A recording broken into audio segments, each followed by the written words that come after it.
ustedes. Estoy muy honrado de que me hayan invitado a este evento, porque este evento huele a Constitución. Y huele a Constitución porque una de las grandes promesas del proceso político de 1991, con el que muchos podremos estar de acuerdo o en desacuerdo, algunos criticarlo, algunos apreciarlo, estuvo lleno de democracia, estuvo lleno de participación, estuvo repleto del interés de las personas, de todos los grupos de ciudadanos, de todos los grupos políticos, de hacerse sentir, de expresar su voz. Entonces es un gran honor para mí estar en este evento tan trascendental, tan importante, y que uno debería destacar y hacer resonar con mucha fuerza. Y empezaba yo señalando, digamos, que huele a Constitución, porque, digamos, la gran promesa de la Constitución, reitero, fue constituir una república democrática, participativa y pluralista, además de otras cosas, pero una gran promesa, una república democrática, participativa y pluralista. Y yo quisiera contarles esto, que puede sonar un poco técnico, como de abogado, pero que es muy fácil comprender. La Constitución anterior, la que rigió desde 1886 con todas sus reformas, solamente establecía, antes del 91, una forma para modificarla, y solo la podía modificar el Congreso. No había ningún otro mecanismo para modificarla. Solamente si el Congreso decidía modificar su constitución, modificar la Constitución, eso se podría hacer. Entonces, antes del 91 estábamos en un gran problema. Fuerzas políticas, movimientos de ciudadanos, movimientos de indígenas, estudiantes, movimientos de afrodescendientes, de raizales, en general de todo tipo de personas, personas descontentas con la forma como funcionaba la clase política, intentando modificar la Carta, promover cambios, y sin embargo la Constitución no se dejaba, y no se dejaba simplemente porque había una prohibición en la Carta para hacerlo. Pues bien, recuerdan ustedes, en aquel entonces, en 1990, el presidente de la República dictó unos decretos que se llamaban unos decretos de estado de sitio. En buena medida nuestra historia republicana durante el siglo XX fue una historia de estados de sitio, el presidente atribuyéndose siempre poderes, en fin. Pero bueno, por estas cosas de la vida, empezó a forjarse todo el movimiento de lo que se conoció en su momento como la séptima papeleta, ¿cierto? Un movimiento orientado a abrir los canales para la participación, y sin embargo la Constitución no lo permitía, hasta que fue tal la presión del pueblo, del momento político, que el presidente en uno de sus decretos dispuso que fuera posible contabilizar la séptima papeleta. Eso generó un ambiente político con bastante intensidad, y finalmente en otro de esos decretos de estado de sitio se abrió la posibilidad para convocar una Asamblea Nacional Constituyente con el propósito de modificar la Constitución. Imagínense el contexto: una Constitución centenaria, ¿cierto? Con restricciones muy fuertes para su modificación, y el movimiento político tratando de abrir los canales. Pues bien, estos decretos que dictaba el presidente tenían que ser controlados antes tenían que ser controlados por la Corte Suprema de Justicia.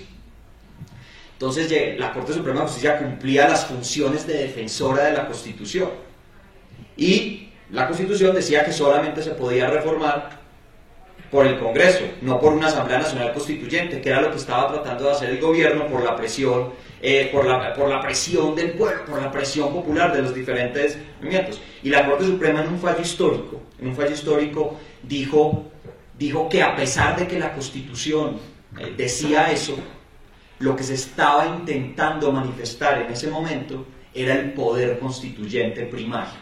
Un poder constituyente no sujeto a límites, no sujeto a restricciones, con capacidad para darse su propia constitución. Esto es extraordinario. Esto es extraordinario y además explica el espíritu profundamente democrático del 91. La Corte Suprema, en un fallo súper dividido, ¿cierto? Quedaron prácticamente mitad. Los magistrados, se abrió el camino de la Asamblea Nacional Constituyente, una Asamblea Nacional Constituyente que por lo demás, con todos los problemas y con todos los juicios históricos que se le han hecho cada vez que cumple 10 años, fue una asamblea definitivamente participativa, ¿cierto? En la que todos tuvieron voz, Entonces, uno dice ¿por qué se vuelve tan importante una ley que se ocupa de regular la participación ciudadana? Pues resulta ser muy importante precisamente por eso, porque a través de ella se concreta, se materializa, se realiza la promesa constituyente de 1991 de fundar una república democrática, participativa y pluralista. Esta ley, hago aquí un paréntesis muy corto, esta ley tuvo un curso muy largo desde que se inició, desde que se presentó el proyecto, inicialmente por el gobierno y posteriormente por una iniciativa también de uno de los congresistas. Tuvo un largo periodo en el Congreso de la República.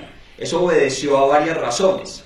Esta es una ley estatutaria, ya les cuento por qué es una ley estatutaria. Esta es una ley estatutaria y requiere, primero, ser aprobada por el Congreso, y luego de que es aprobada por el Congreso, tiene que ser enviada a la Corte Constitucional para que la Corte determine si esa ley es compatible o no con la Constitución. Antes de entrar en vigencia, la Corte la revisa. Entonces, el proyecto se presentó y se tramitó como ley y fue remitida a la Corte Constitucional. Y en 2 oportunidades la Corte Constitucional tuvo que devolverla al Congreso de la República porque no se habían cumplido los procedimientos regulares para su aprobación. Entonces, en alguna oportunidad detectó que no había sido aprobado por las mayorías requeridas, entonces la tenía que devolver al Congreso. Finalmente el texto ya completo, después de su debida aprobación, llegó a la Corte Constitucional, y la Corte Constitucional apenas este año, en la sentencia C-150 del 2015, se pronunció sobre su constitucionalidad. Entonces es una ley que viene como desde 2011, 2012, haciendo su curso por el Congreso. Y quiero aquí indicarles una cosa: esta es una ley estatutaria, y es una ley estatutaria que reforma una ley estatutaria anterior, que era la ley o que todavía permanece vigente en muchas de sus partes, la ley 134 de 1994. Pero ¿qué significa que sea una ley estatutaria? La Constitución reservó para las leyes estatutarias los asuntos más importantes. Entonces, a través de leyes estatutarias que se regulan los derechos fundamentales, la administración de justicia, la participación ciudadana, las garantías electorales. Los asuntos más importantes para la Constitución se regulan a través de leyes estatutarias. Entonces tienen un procedimiento muy cuidadoso de elaboración. Por ejemplo, tienen que ser aprobadas por las mayorías absolutas del Congreso. ¿Esto qué quiere decir? Que para su aprobación se requiere un alto nivel de consenso político, porque son tan importantes que tienen que tener un alto nivel de consenso político en el Congreso. Y adicionalmente el constituyente dijo, además deben ser aprobadas en una sola legislatura, o sea, en un año. ¿Esto qué implica? Que el constituyente, la Constitución del 91, quiso que los debates alrededor de ese tipo de leyes se concentraran, para que no se extendieran a lo largo del tiempo, sino que se concentraran en determinados momentos. Y finalmente, tiene un control previo de la Corte, un control previo que es integral. La Corte revisa toda la ley para determinar una a una sus normas, aunque sean 113, como es en este caso, si la ley es compatible o no con la Constitución. De manera tal que cuando la ley, digamos, cuando el proyecto de ley es aprobado por la Corte Constitucional y luego sancionado por el presidente, digamos, queda dotada de un valor especial. Y ese valor especial, además, tiene otra consecuencia. Y es que esas son normas Ustedes de pronto han oído esto, a veces lo han dicho, estas son normas que hacen parte de una cosa que se llama el bloque de constitucionalidad. Es decir, normas que tienen casi el mismo valor de la Constitución. Por eso cuando se viola una ley estatutaria, uno bien puede decir que se está violando al mismo tiempo la Constitución. Entonces, es una ley muy importante en su estatus. Los asuntos más sensibles para nosotros como sociedad, derechos fundamentales y mecanismos de protección, participación ciudadana, garantías electorales, administración de justicia, lo que más le preocupa a las personas. Yo entonces quisiera como dividir en este tiempo que tengo, que son aproximadamente 38 minutos, a partir de ahora, quisiera dividir como la exposición en las siguientes partes. En primer lugar, quisiera hacer referencia a lo que podría ser la fundamentación constitucional del carácter democrático del Estado. ¿Qué significa y por qué se dice que el Estado colombiano tiene carácter democrático? ¿Por qué se dice en la Constitución del 91? A continuación de ello, trataré como de presentarles las ideas que tuvo la Corte Constitucional para examinar esta ley. Es decir, cuáles son como las ideas centrales que tiene la Corte Constitucional para revisar una ley como esta. Luego les cuento brevemente cuál es la estructura general de la ley. Es una ley que hay que leer con cuidado porque es una ley a veces larga, a veces densa, ¿cierto? Entonces, ¿cuál es la estructura general? Y luego haré referencia como a los principales cambios en algunos de los mecanismos de participación. Aquí podríamos hablar de muchos temas, pero yo quisiera concentrarme en algunos que además hoy, por esta época, según veo, han estado de moda, digamos, como la discusión sobre el plebiscito, la discusión sobre el referendo, sobre la consulta popular. Entonces trataré como de detenerme en algunos aspectos que pueden ser importantes en este punto. Bueno, y entonces la primera pregunta que uno se hace es ¿qué supone, qué implica que el Estado colombiano sea democrático? Y esto tiene a veces a uno se le olvida, pero que Colombia sea un Estado democrático con todas sus dificultades significa cosas muy importantes. Primero, que el pueblo es el poder supremo, ¿cierto? Si algo caracteriza a los sistemas democráticos es que el pueblo es el poder supremo. La soberanía radica en el pueblo, dice el artículo 3 de nuestra Constitución. La soberanía no radica en el rey. Ni la soberanía está radicada en Dios desde el punto de vista político. No, la soberanía radica en el pueblo. Y esto supone el ejercicio por parte del pueblo de este poder, bien directamente o bien a través de sus representantes. Cuando se manifiesta a través de sus representantes es lo que se conoce como democracia representativa. Y cuando lo ejerce directamente es lo que se conoce como democracia participativa. Las democracias contemporáneas, salvo algunos casos excepcionales como el suizo, digamos, tienen que acudir en la mayoría de las veces a la democracia representativa. Porque sentarnos todos, 30 millones, a tomar todas las decisiones sobre el contenido de las leyes, pues sería impracticable. Entonces, el carácter democrático supone que hay manifestaciones de democracia representativa a través de representantes, y hay manifestaciones de democracia participativa. En algunos momentos nosotros ejercemos directamente el poder político. Dicho eso, entonces, el pueblo ejerce esa democracia o bien, la primera manifestación es mediante actos electivos, mediante el voto. Esa es la manifestación de la democracia representativa. ¿Cómo se concreta la democracia representativa? A través del voto, a través de la elección de quienes me van a representar, Esto es muy significativo, no es cualquier cosa. El voto es un acto muy importante. Es quién va a tener la voz por mí. Y la segunda manera, entonces, la democracia participativa, es que el pueblo y las organizaciones sociales intervienen en el ejercicio y el control del poder político. Entonces, democracia representativa, democracia participativa, democracia representativa a través de actos electivos, democracia participativa a través de la intervención directa del pueblo y de las organizaciones sociales. Y adicionalmente, y esto es muy importante, la democracia no es simplemente el triunfo de las mayorías. La democracia también supone y lo supone hoy más radicalmente que nunca la protección de las minorías. Las democracias no solamente es reitero, el amparo de las decisiones mayoritarias, sino también el respeto de las minorías. Y esto se refleja, por ejemplo, en grandes debates en Colombia. Por ejemplo, el derecho de las comunidades indígenas a ser consultadas previamente cuando se va a intervenir su territorio. Aunque sea un gran plan de desarrollo que va a generar grandes efectos para el país, grandes ingresos, hay comunidades que son especialmente protegidas por la Constitución y que tienen que ser consultadas previamente. Sus derechos no pueden ser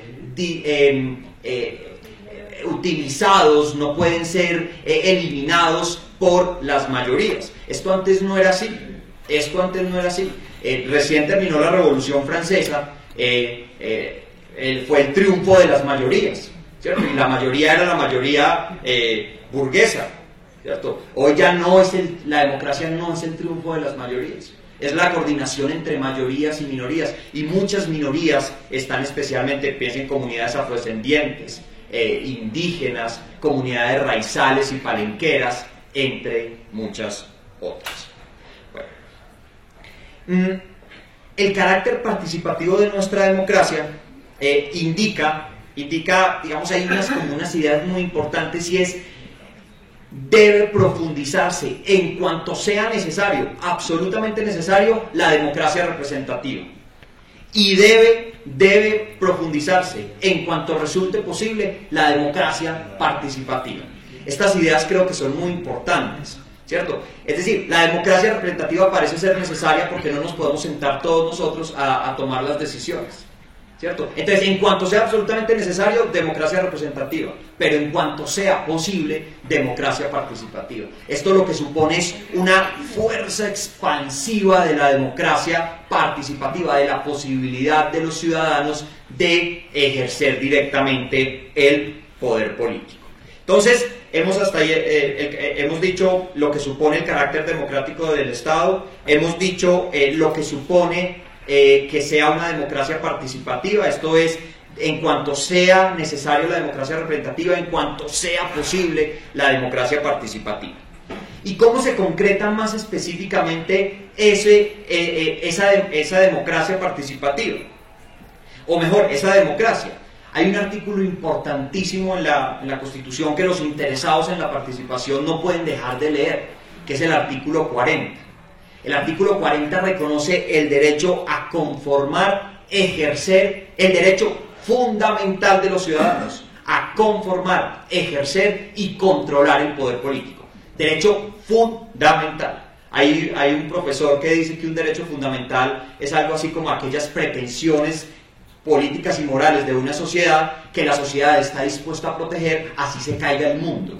Es un derecho fundamental a conformar, a ejercer y a controlar el poder político. Y se manifiesta de muchas maneras, a través del voto, o por ejemplo en la posibilidad de los ciudadanos de presentar referendos, iniciativas ciudadanas, consultas populares, o el derecho de los ciudadanos a conformar partidos políticos, o el derecho de los ciudadanos a ejercer, por ejemplo, el derecho de petición, o el derecho de los ciudadanos a presentar acciones en defensa de la Constitución. Día a día, diariamente a la Corte Constitucional llegan muchas demandas de inconstitucionalidad de ciudadanos preocupados porque una ley está desconociendo la Constitución, está desconociéndose. Esa es una forma también de participar. Entonces uno podría como establecer derivar del artículo 40 como 4 grandes derechos. El derecho a la democracia como representación, ya lo hemos visto. El derecho a la democracia como decisión, la posibilidad de tomar yo directamente las decisiones, por ejemplo, a través de un referendo, de una revocatoria del mandato, de una consulta popular. El derecho a la democracia como control, ¿cierto? Cuando se ejerce control social, cuando se ejerce veeduría, se está ejerciendo el derecho a la democracia como control, porque acuérdense que el 40 es el derecho a ejercer, conformar y controlar el poder político, y también el derecho a la democracia como posibilidad de organizarse políticamente, porque el artículo 40 también permite la conformación de partidos y movimientos políticos. Entonces tenemos una Constitución que hace una gran promesa en su artículo primero: democracia democracia participativa, una república democrática, participativa y pluralista, y que luego se concreta en este gran artículo 40. No olviden esto, se trata de un derecho fundamental.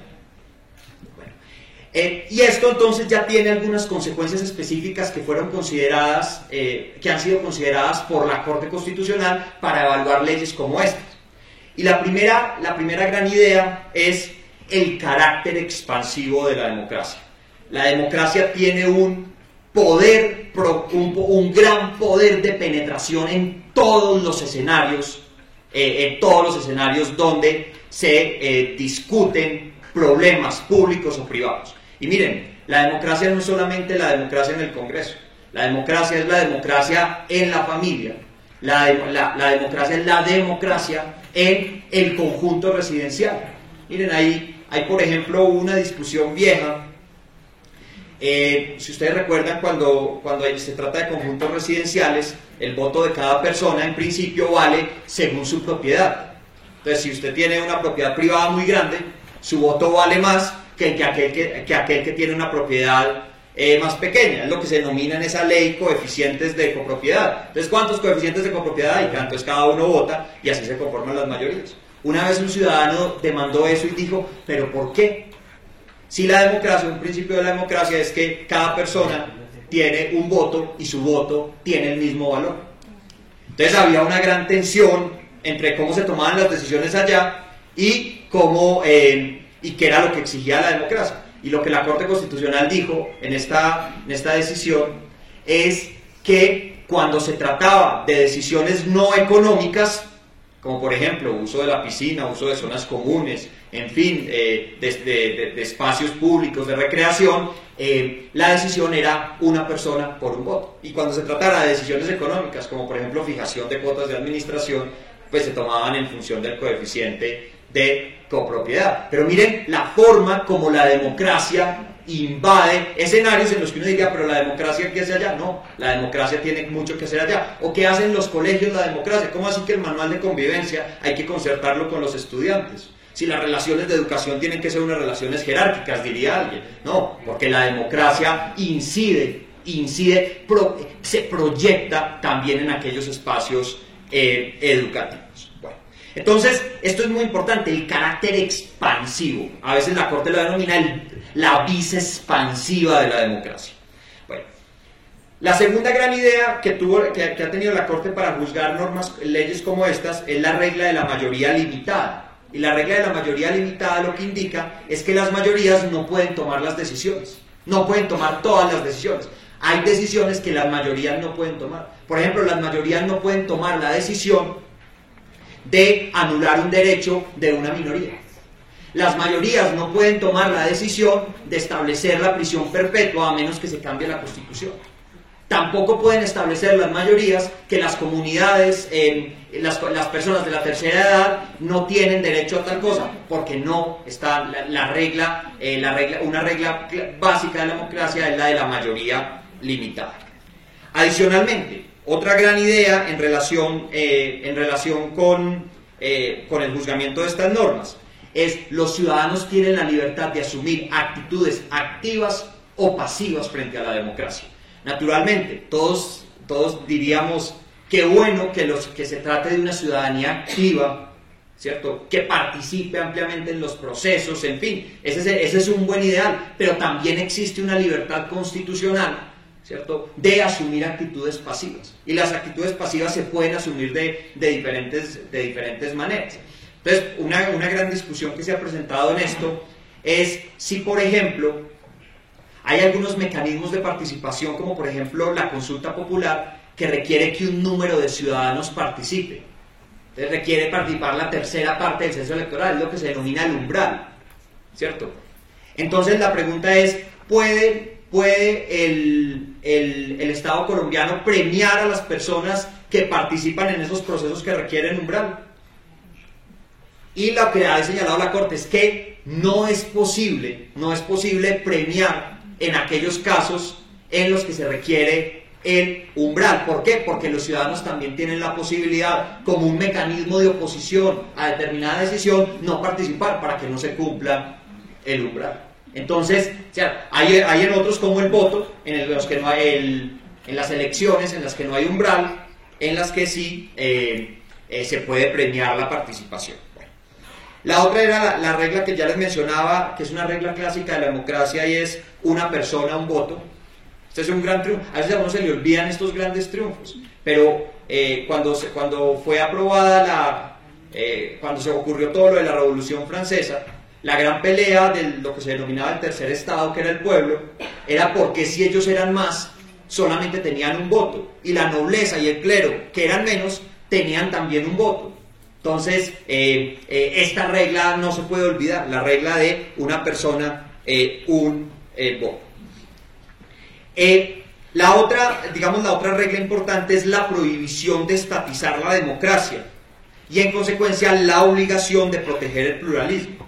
La prohibición de estatizar la democracia es que está prohibido que solamente sea posible manifestar o concretar la democracia a través del Estado. No, el Estado, la Constitución reconoce que paralelo al Estado existen otras formas de participación, otras formas de realizar la democracia, y en consecuencia existe una prohibición de estatizar y de proteger el pluralismo, otras manifestaciones de participación, aunque no estén reconocidas en la Constitución, en la ley, deben ser protegidas. La prohibición de estatizar la democracia. Es decir, en el fondo lo que está diciendo esta regla es la responsabilidad respecto de la democracia no solamente es del Estado, es fundamentalmente también de las comunidades. Hay otras reglas importantes, por ejemplo, el deber de promover estructuras democráticas, ¿cierto? Entonces, la democracia no solamente termina cuando el ciudadano se expresa o las organizaciones se expresan hacia afuera, sino que se ha señalado que al interior de determinadas organizaciones tienen que cumplirse determinadas exigencias democráticas. Por ejemplo, cómo se toman las decisiones en los partidos políticos. Entonces, las decisiones en los partidos políticos tienen que adoptarse a través de procedimientos democráticos. Esta es como la interferencia de la democracia hacia el interior, no solo hacia el exterior, sino hacia el interior. Hay otra regla importante, que es la prohibición de sustituir a las autoridades estatales en el desarrollo de las actividades de control. Acuérdense que una de las manifestaciones de la democracia es la democracia como control, el derecho a controlar la actividad del Estado, la gestión pública, las políticas públicas. Pero la Corte ha sido cuidadosa en señalar que no es posible trasladarle a los particulares aquellas obligaciones que son del Estado. No es posible entonces asignarle a los particulares la obligación de adelantar ellos solos la gestión fiscal, cuando existen contralorías que tienen a su cargo esa responsabilidad, o la obligación de investigar delitos contra el patrimonio público, cuando esa responsabilidad le corresponde a la Fiscalía o a las autoridades disciplinarias, entre otros. Entonces, existe una prohibición de sustituir, reitero, a las autoridades estatales en el desarrollo de las actividades de control. Estas son, digamos, es como el marco más general que utilizó la Corte para juzgar esta que fue finalmente aprobada como ley estatutaria. ¿Cuál es la estructura de la ley? La ley está dividida en 9 títulos. Esos títulos, a su vez, algunos se dividen en capítulos. Son 113 artículos. 113 artículos. El primer título se ocupa de definir cuál es el objeto de la ley. Entonces, allí se establece que el objeto de la ley es regular los mecanismos de participación democrática, ¿cierto? Y adicionalmente otras formas de organización social. ¿Agotó esta ley las posibilidades de regulación? No. Simplemente se regularon algunas. Unos ciudadanos en el proceso de control que se surtió ante la Corte decían: esta ley omitió de manera inconstitucional regular, por ejemplo, el derecho especial de las comunidades étnicas o afrodescendientes a participar, o no reguló un derecho especial de las mujeres a participar, y algunos acusaban la ley por haber omitido eso. Lo que dijo la Corte Constitucional es que una ley como estas podía regular algunos asuntos sin perjuicio de que esos otros asuntos que echaban de menos a algunos de los ciudadanos pudieran ser regulados posteriormente. Entonces, no es una ley exhaustiva. De hecho, ustedes saben, por ejemplo, en materia de veedurías ciudadanas existe una ley aparte, más completa, la Ley 850, que se ocupa de esta materia. Bueno, el segundo título se ocupa de establecer reglas comunes a todos los mecanismos de participación ciudadana. ¿A qué mecanismos de participación ciudadana me estoy refiriendo? Por ejemplo, al referendo, a la iniciativa normativa, a la revocatoria del mandato, a la consulta popular y al plebiscito y al cabildo abierto. Son, digamos, los principales mecanismos de participación que se regulan acá. Entonces establecen reglas comunes. También, como algunos de estos mecanismos requieren a veces aprobación o de los consejos municipales o de las asambleas departamentales, se establece una regulación sobre el paso a través de esas corporaciones. En el título 3 se regula más específicamente cada uno de estos mecanismos. Entonces se establecen reglas particulares sobre el cabildo abierto. Una de las grandes modificaciones en materia de cabildo abierto es que antes solamente estaba previsto para el nivel municipal. Esta ley lo amplía al nivel departamental y adicionalmente, digamos, se establecen, reitero, reglas particulares sobre cada uno de los mecanismos. Cuántas personas tienen que participar, cuándo se aprueba un determinado mecanismo, qué pasa cuando se revoca el mandato, qué pasa cuando se aprueba un referendo, qué pasa con una consulta popular en caso de ser aprobada, en fin. Este es el título tercero. El título cuarto se ocupa de regular lo que se denomina la rendición de cuentas. Y allí se establece la rendición de cuentas obligatoria para la rama ejecutiva y para las juntas administradoras locales, los consejos y las asambleas. Una de las acusaciones que se dirigió contra la ley era que no se había regulado la rendición de cuentas por parte del Congreso. Nuevamente la Corte, de los congresistas, nuevamente la Corte hizo la misma consideración. Hubiera sido posible que se regulara acá, pero si no se hizo, eso no hace inconstitucional o contraria a la Constitución la ley. Entonces es posible que, pero pues no sé, como se quiera mirar, no se reguló ese asunto. Solamente para la rama ejecutiva, para las juntas administradoras locales, para los consejos y las asambleas. Yo no sé si ya se habrá expedido para ejercer este derecho o para hacer realidad la rendición de cuentas. Es muy importante la expedición del denominado Manual Único de Rendición de Cuentas, que creo que es una herramienta muy importante para llevar a efecto, para concretar este mecanismo. En el título quinto, es un gran título que se denomina del control social a lo público. Es un título que tiene problemas en su denominación técnica porque es un gran título del control social a lo público y uno de sus capítulos es del control social a lo público. Pues debería ser, debería ser otra cosa, porque esa sería una de sus especies. El género es del control social a lo público, pero una de sus especies es del control social a lo público. Bueno, parecería raro, y allí se establecen todos los mecanismos a través de los cuales los ciudadanos pueden hacerle control social a la gestión de las autoridades del Estado. Entonces se reconocen derechos que siempre se han reconocido, como por ejemplo la posibilidad de ejercer el derecho de petición, la posibilidad de presentar acciones populares, la posibilidad de ejercer digamos, de hacer control a los procesos que adelantan las entidades, en fin. Y se establecen algunas normas también en ese título sobre las veedurías ciudadanas, que no son cambios. He hablado con algunas personas, digamos, que están ahí en el medio de las veedurías, dicen que no son cambios radicales los que se hicieron en esta ley en materia de veedurías.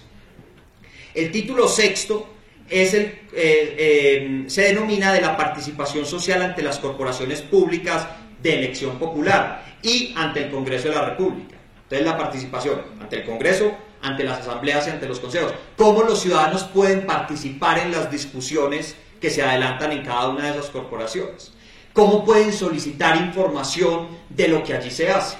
Entonces se ocupa de regular específicamente cómo mira el ciudadano a las corporaciones públicas para saber qué proyectos están adelantando y cómo podrían ellos intervenir. En el capítulo séptimo, que a mi juicio es uno de los más importantes de esta ley, se establece, este título se denomina de la coordinación y promoción de la participación ciudadana. Creo que era una gran deuda que se tenía con la participación. ¿Y qué es lo que hace este título? Regula, institucionaliza toda la participación ciudadana. Entonces crea, por ejemplo, el Consejo Nacional de Participación Ciudadana, establece cómo se promueve la participación ciudadana en las administraciones departamentales, municipales y distritales, establece una regulación específica sobre la financiación de la participación ciudadana. En otras oportunidades que hemos tenido oportunidad de encontrarnos, yo le decía a alguien, mire, esto fue importantísimo. Esto fue importantísimo y la Corte Constitucional hizo una consideración especial alrededor de la financiación de la participación ciudadana. Dijo que era obligación de las autoridades incluir gastos de participación en los presupuestos, que era una obligación, que su incumplimiento debería dar lugar a responsabilidades, y que aquellas normas que aprobaran, por ejemplo, los presupuestos y que hubiesen omitido el gasto de participación podrían ser demandadas ante los jueces para cuestionar su validez. Esto no lo dice la ley, lo dijo la Corte Constitucional porque entendía que el gasto de participación es central, los recursos son centrales para hacer efectivos estos mecanismos. El incumplimiento de las autoridades en este punto, lo dijo la Corte, da lugar a las responsabilidades por parte de los funcionarios encargados de ello y adicionalmente esos actos pueden ser demandados ante, bien sea el Tribunal Contencioso Administrativo o ante el juez que sea competente para exigir su incorporación. No se les olvide esto, digamos, la Corte le dio bastantes dientes a esta obligación. Bueno, regula finalmente otras cosas, el título octavo, que son las denominadas alianzas para la prosperidad.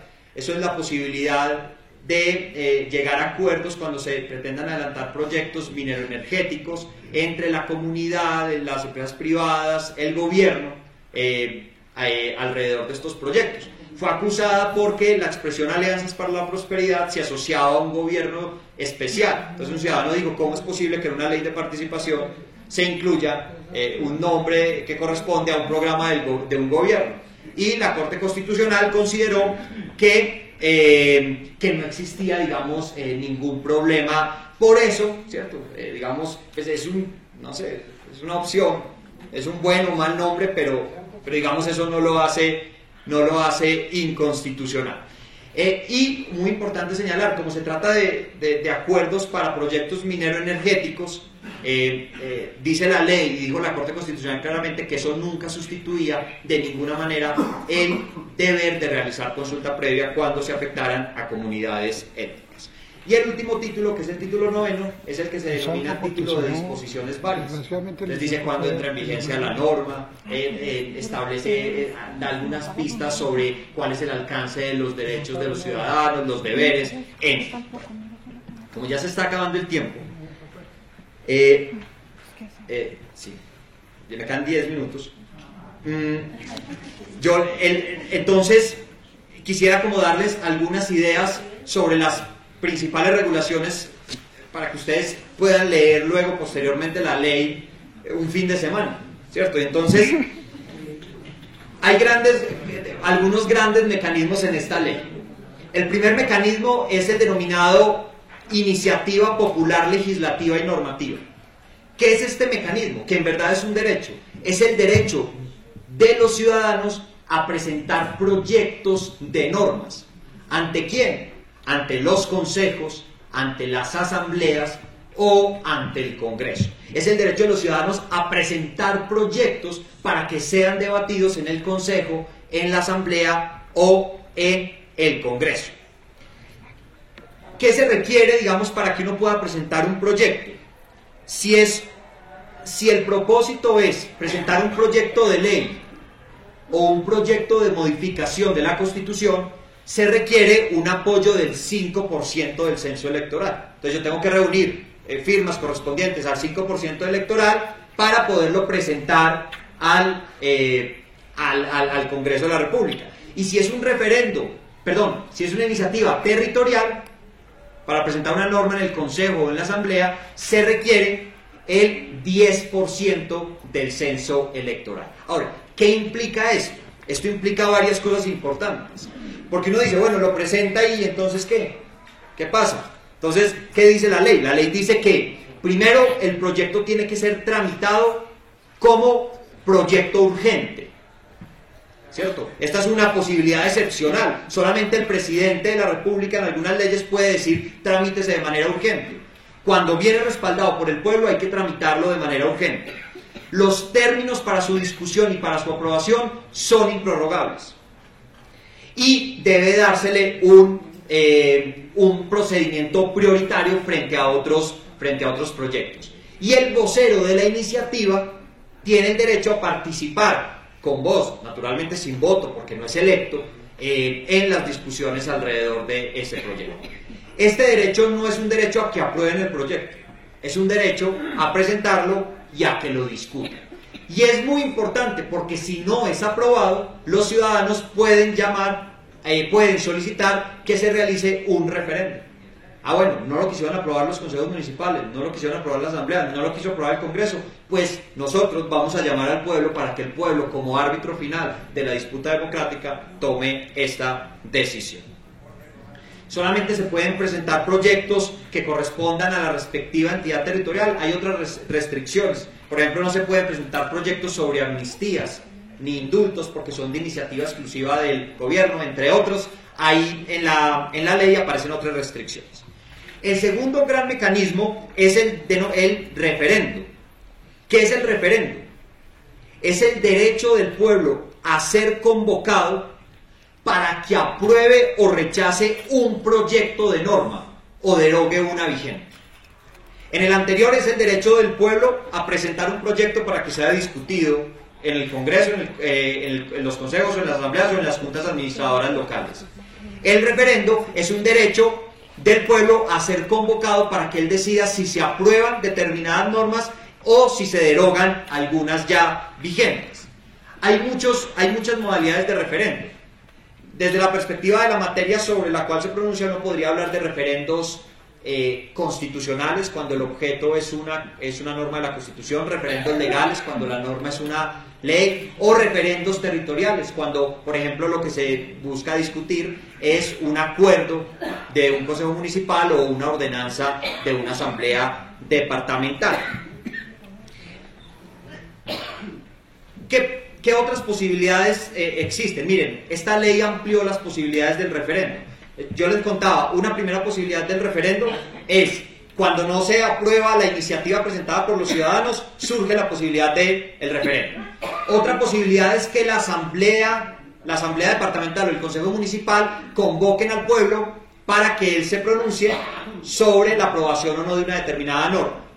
Y otra posibilidad es, aunque yo no haya presentado una iniciativa normativa, la mencionaba anteriormente, aunque la asamblea o el consejo no me convoque, si una iniciativa de referendo está apoyada por el 20% del censo electoral territorial, esto solamente es para el nivel territorial, el 20% del censo electoral territorial, hay posibilidad de convocarlo directamente, sin necesidad de hacer tránsito ni por la asamblea, ni por el consejo, sino el pueblo directamente se llama a sí mismo.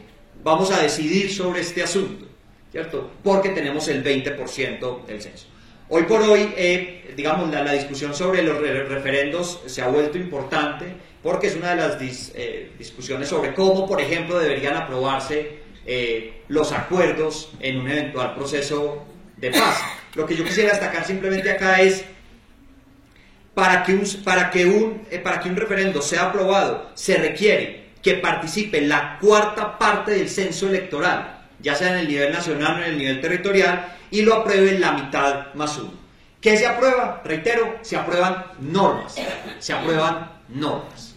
Entonces lo que tendrían que someterle al pueblo en un referendo es un proyecto de norma. Está cualquier norma. ¿Cierto? El otro mecanismo es la consulta popular. La consulta popular tiene por objeto preguntarle al pueblo un asunto de trascendencia nacional o territorial. ¿Cierto? Hacerle al pueblo una pregunta de trascendencia nacional o territorial. No se le somete una norma, sino una pregunta. ¿Está usted de acuerdo con impulsar el proceso de paz? No sé. ¿O no está de acuerdo con eso? ¿Cierto? Se le hace una pregunta, no es un proyecto de norma. Esto es lo que lo diferencia radicalmente del referéndum. Antes de la ley, de esta nueva ley, solamente podía convocar a la consulta popular el presidente, el gobernador o el alcalde, ¿cierto? A raíz de esta modificación es también posible que el pueblo promueva la convocatoria de una consulta popular.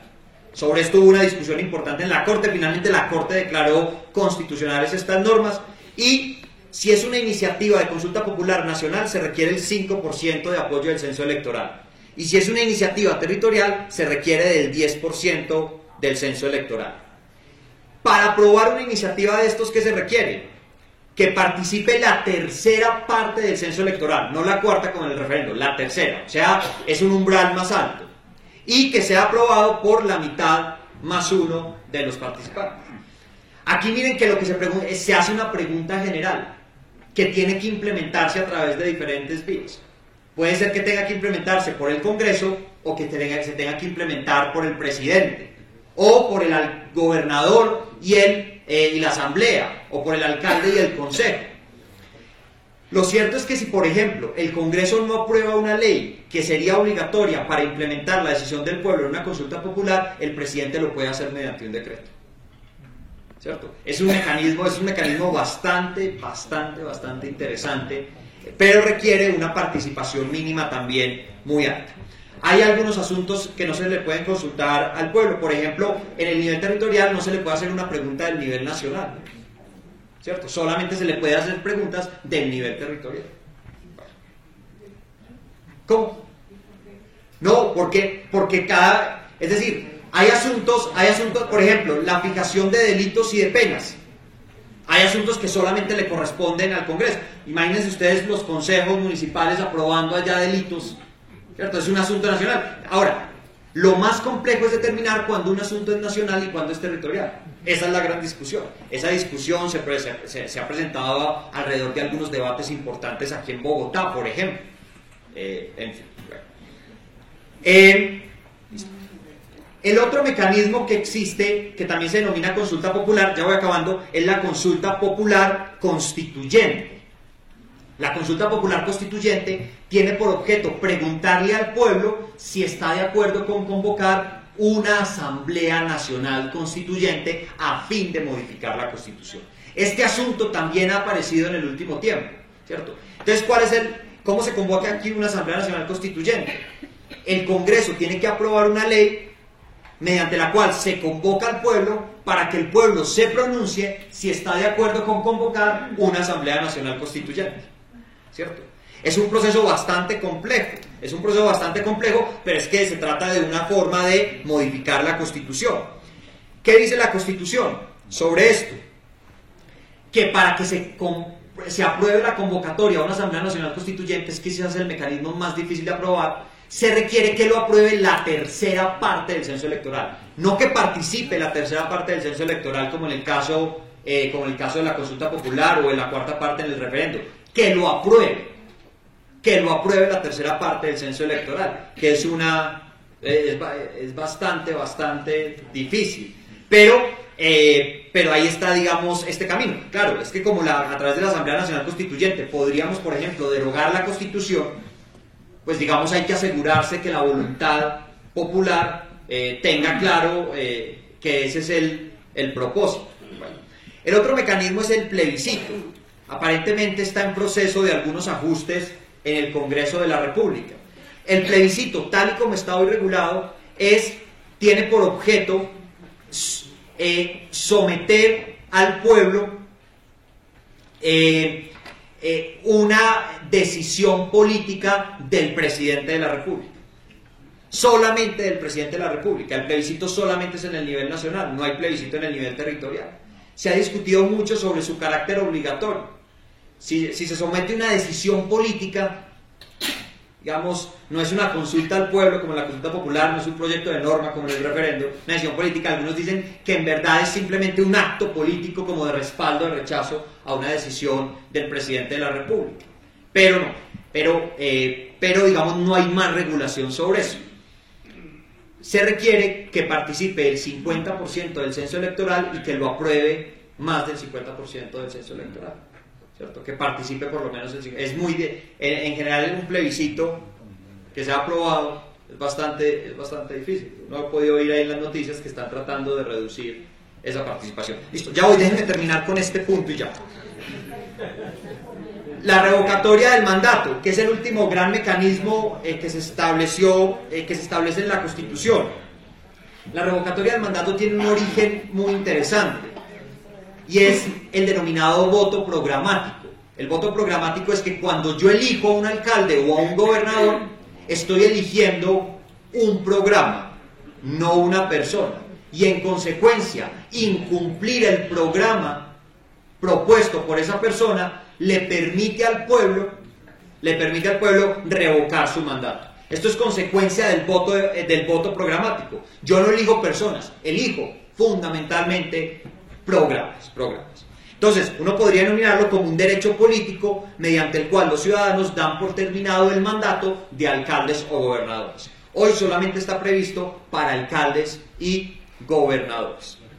Bueno, algunas simplemente para contarles qué ha pasado. Miren, en la ley, por allá en el 94, en la ley 131 del 94, se establecían las siguientes reglas para que pudiera abrirse paso una revocatoria del mandato. Se decía que debía ser solicitado por el 40% de las personas que participaron en la votación del alcalde o gobernador. El 40%, solicitado. Para presentar la solicitud, el 40%. Que para que la votación fuera válida, tenía que participar el 60% de la votación registrada el día de las elecciones del anterior alcalde o de gobernador. Y que adicionalmente tenían que aprobar la revocatoria el 60% de los que participaron. Entonces era una regla de 40, 60 y 60. Entonces, 60 de los que habían participado en la elección para que fuera válida la votación y lo revocaban el 60%. Luego, como no había sido posible profundizar este mecanismo, entonces se redujeron las exigencias. Entonces ahorita se establecía que la solicitud la podía presentar el 40% del total de votos del elegido. Antes era de votos de la elección. Ahorita era el 40% del voto de los elegidos, que debía participar el 55% de la votación válida de ese día. Entonces ahí se empezaron a reducir. Y que se aprobaba la revocatoria cuando votara la mitad más uno. Sin embargo, parece que la revocatoria tampoco tuvo efectos, pudo implementarse en mayor medida, al menos esto se deduce de los debates en el Congreso, y la actual ley lo que hace es establecer que para que sea posible presentar la iniciativa se requiere el apoyo del 30% de los votos obtenidos por el elegido. El 30%, antes era el 40% de los votos obtenidos por el elegido, antes el 40% de los votos de la respectiva elección, no del elegido. Ahora, 30% de los votos del elegido. Tiene que votar al menos el 40% de la votación total válida el día en que se eligió. Recuerdan, antes era el 60%, luego el 55%, ahora el 40%. Y lo revocaría la mitad más uno. La mitad más uno. Esto con el propósito, según se derivaba según se derivaba de los antecedentes en el Congreso, con el propósito de ampliarlo. Esto plantea tensiones muy fuertes, porque a veces la revocatoria puede llevarse a efecto con un número muy reducido de votos si se le compara con los votos, por ejemplo, obtenidos por el respectivo mandatario municipal, distrital o departamental. Bueno, estas eran más o menos, hay muchas otras cosas. Ustedes pueden hacer una cosa si quieren un poco profundizar en esta ley, pues además de leerse con cuidado la ley, en la sentencia C-150 del 2015 la Corte cierra con un capítulo de conclusiones que pueden ser como un manual de lectura de la ley. Entonces uno puede, porque la sentencia es un poco larga, entonces bastaría de pronto por ahora con el capítulo de las conclusiones para seguirle la pista a esta ley. Les agradezco mucho y los felicito mucho por esta iniciativa. ¿Cómo se corrige? Entonces, si es un error mecanográfico, bueno, entonces si no es, bueno, por si hiciera un error mecanográfico, existe uno que se llaman los decretos de corrección de yerros, ¿cierto? Siempre y cuando uno identifique que claramente la voluntad del Congreso era una y se equivocó en la... Entonces, si no es eso, no hay otro camino diferente a la aprobación de una nueva norma estatutaria, ¿cierto? Si es un término, no hay otro camino diferente. Si es una materia estatutaria, y en principio todos los asuntos regulados en la ley estatutaria, pueden existir asuntos en una ley denominada estatutaria que no sean necesariamente estatutarios, digamos que no sean, por ejemplo, que en una ley estatutaria, voy a decir cualquier cosa porque no se me viene ahorita otro ejemplo, se regule algo sobre la propiedad horizontal en esta ley estatutaria, sobre los conjuntos residenciales. Eso no es un tema de ley estatutaria, sino que es un tema de ley ordinaria. Entonces podría modificarse a través de una ley ordinaria. Pero si es un tema estatutario, como creo que lo es, por lo que usted dice, no habría otra alternativa. Ahora, ¿cómo se regula eso? ¿Cómo se reglamenta? El presidente de la República, al igual que en el resto de leyes ordinarias, tiene la facultad de expedir decretos reglamentarios. Ahora, hay competencias que se le asignaron específicamente a algunas autoridades. Por ejemplo, el manual único, la expedición del manual único de rendición de cuentas, que se estableció allí una competencia particular. Pero el camino para reglamentar, que reglamentar no es nuevamente regular, sino precisar para asegurar la puesta en práctica de la medida a través de los decretos. Esa es una competencia que tiene el presidente directamente con fundamento en el numeral 11 del artículo 189 de la Constitución. ¿Esta ley tiene algún artículo que le diga al alcalde o al consejo o a la asamblea el tope de los programas que tiene que del plan de desarrollo que tiene que entregar? Porque hay veces se dice que entregan el 20% y eso está aprobado. Ya no. ¿Hay algún artículo que le diga al alcalde cuál monto tiene que entregar en el plan de desarrollo? Es posible que algo sobre ello esté incorporado en la ley orgánica del Plan Nacional de Desarrollo, que es la ley 152 de 1994, y de pronto algo en el Estatuto Orgánico de Presupuesto, el decreto 111 de 96, bueno, no sé, creo que de pronto en esas disposiciones podría haber algunas pistas sobre eso. En esta ley no hay nada sobre ello, Colombia se está preparando para un conflicto y un mecanismo de participación ciudadana para, de comillas, avalar ese proceso. Usted fue muy explícito en los 4 que nos explicó acá, referéndum, plebiscito, consulta, etc.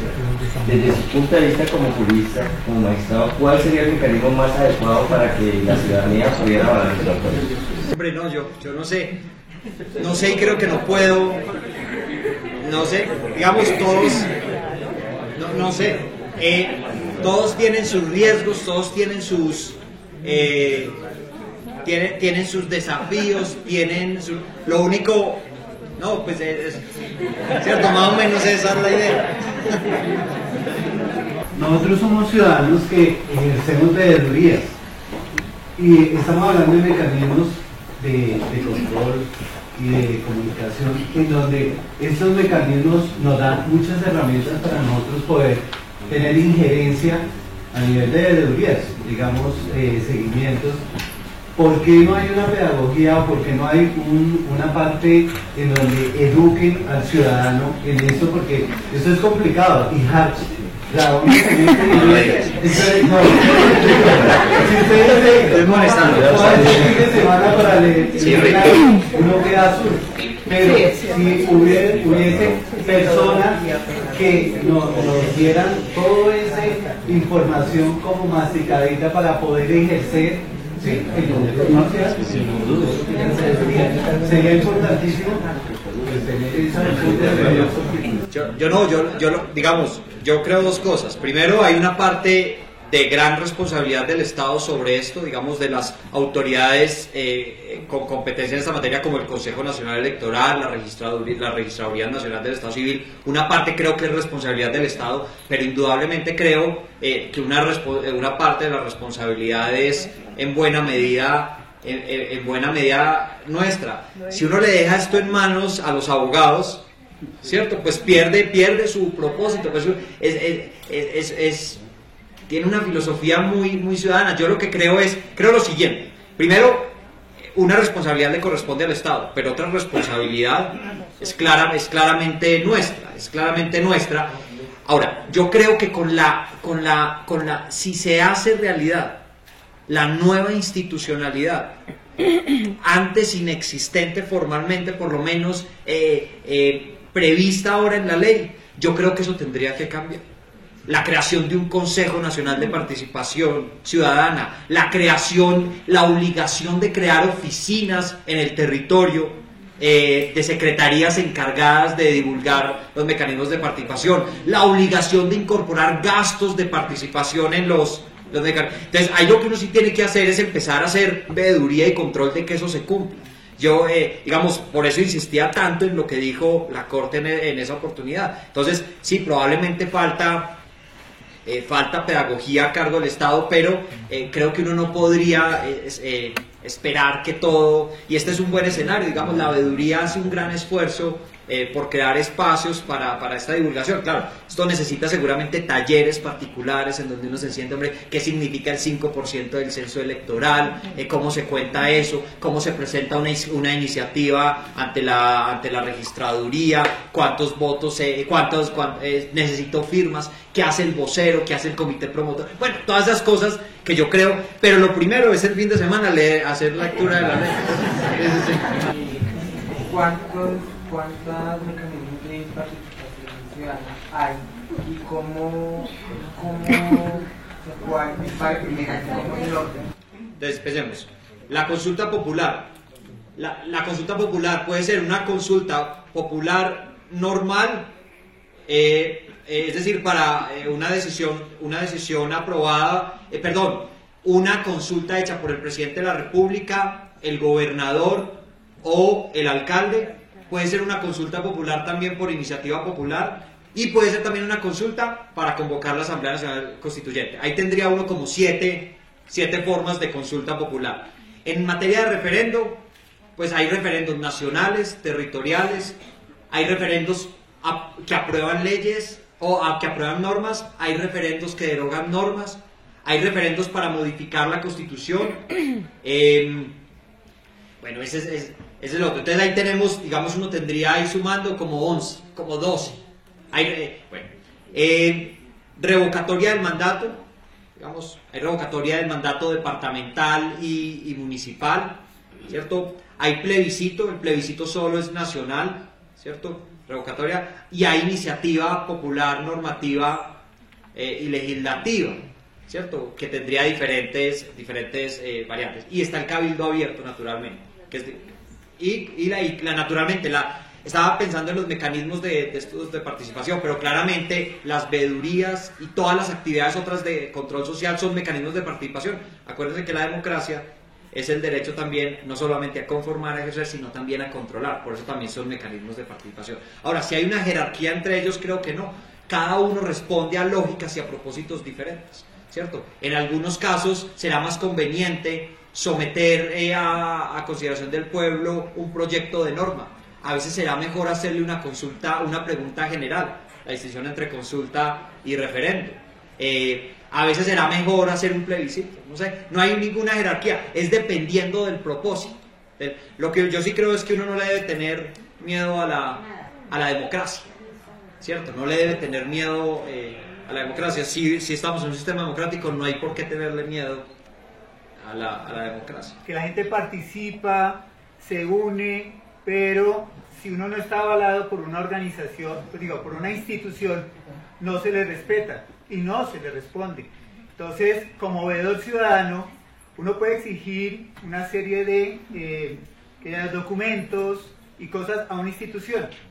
Si uno no se encuentra avalado por la veeduría, esta institución no le da respuesta a uno. Entonces, ¿hasta qué alcance tenemos nosotros los ciudadanos, sin constituirnos legalmente, de que nos respalde verdaderamente la ley y la institución como tal, que diría yo, la legislación, para poder ejercer concretamente y bien esa parte de veeduría? Porque a veces a uno le dicen, si usted no está constituido legalmente, no tiene ninguna participación, ni de voz, ni de exigencia en cuanto al manejo y a la regulación de los recursos en una localidad, o podemos decir en el distrito. Si uno lee el capítulo específico del control social a lo público en esta nueva ley, encontrará que hay un amplio reconocimiento de mecanismos que se le reconocen a los ciudadanos con independencia de su integración a organizaciones sociales, en fin. Naturalmente